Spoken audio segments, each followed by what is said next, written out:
एक नाम जो झारखंड, उड़ीसा ही नहीं पूरे देश के लोगों के लिए सवाल बन चुका है, जिसके अलमारियों से इतने सारे नोट बरामद किए गए कि गिनते-गिनते मशीनें भी कहने लगी। वो एक नाम है धीरज साहू, जिसके अलमारियों से 10-20 में पूरे 350 करोड़ रुपए बरामद किए गए हैं। इसके साथ साथ धीरज साहू के ठिकानों पर छठे दिन भी रेड जारी। छापेमारी में 350 करोड़ की बरामदगी पर कांग्रेस सांसद धीरज साहू ने पहली बार सफाई दी है। तो आइए आज के इस वीडियो में साहू परिवार के राजनीतिक और पारिवारिक जीवन पर चर्चा करेंगे और साथ ही साथ सारे काले कारनामों का भी पर्दाफाश करते हैं।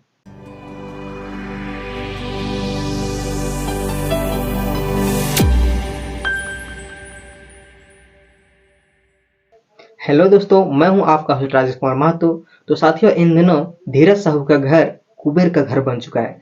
जहां देखो वहां पैसा ही पैसा पड़ा है। इन पैसों की कहानी शुरू करने से पहले आइए एक नज़र धीरज साहू के पारिवारिक जीवन पर डालते हैं।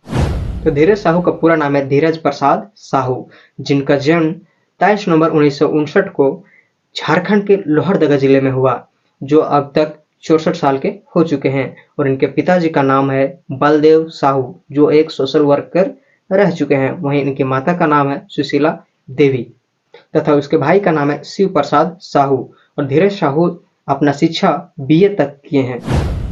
आइए अब हम लोग धीरज साहू का एक नज़र राजनीतिक जीवन पर डालते हैं। तो साथियों, जैसा कि हमने अभी जाना कि बलदेव कुमार साहू जो इनके पिताजी हैं वो एक सोशल वर्कर थे, तो उन्हीं के कदमों तले धीरज साहू भी धीरे धीरे राजनीतिक जीवन में अपना कदम 1977 में पहली बार रखे। 1978 में जेल भरो आंदोलन में उन्हें जेल भी जाना पड़ा। धीरज साहू इंडियन नेशनल कांग्रेस से जुड़े रहे, जिसका नतीजा यह हुआ कि उन्हें पहली बार 2009 में सफलता मिली, जिसमें वे जून 2009 में राज्यसभा सांसद के रूप में चयनित हुए। पुनः 2010 में इन्हें फिर से राज्यसभा सांसद के रूप में चयनित किया गया। इनके राजनीतिक लगाव और लगन को देखते हुए इन्हें 2018 में एक बार फिर से तीसरी बार इन्हें राज्यसभा सांसद के रूप में चयनित किया गया, जिसकी सदस्यता 2024 में समाप्त हो जाएगी। आइए अब हम लोग इनके काले धन आने की 350 करोड़ रुपये के बारे में बात करते हैं। तो आयकर विभाग को गुप्त सूचना मिलने पर आईटी विभाग वाले दिसंबर 2023 में धीरज साहू के झारखंड और उड़ीसा के कई ठिकानों पर छापेमारी की गई, जहां अलमारियों से भर भर के 500 और 200 के नोट मिले, जिसे आयकर विभाग वाले सारे नोटों के बंडल को बैगों में भरकर ऑफिस ले गए, जहां इन नोटों की गिनती करते करते मशीनें खराब होने पड़ने लगी। अंततः सभी बंडलों को गिनने के बाद पता चला कि साहू के पास 350 करोड़ की कैश राशि बरामद हुई है तथा उनकी अचल संपत्ति भी करोड़ों रुपये में है।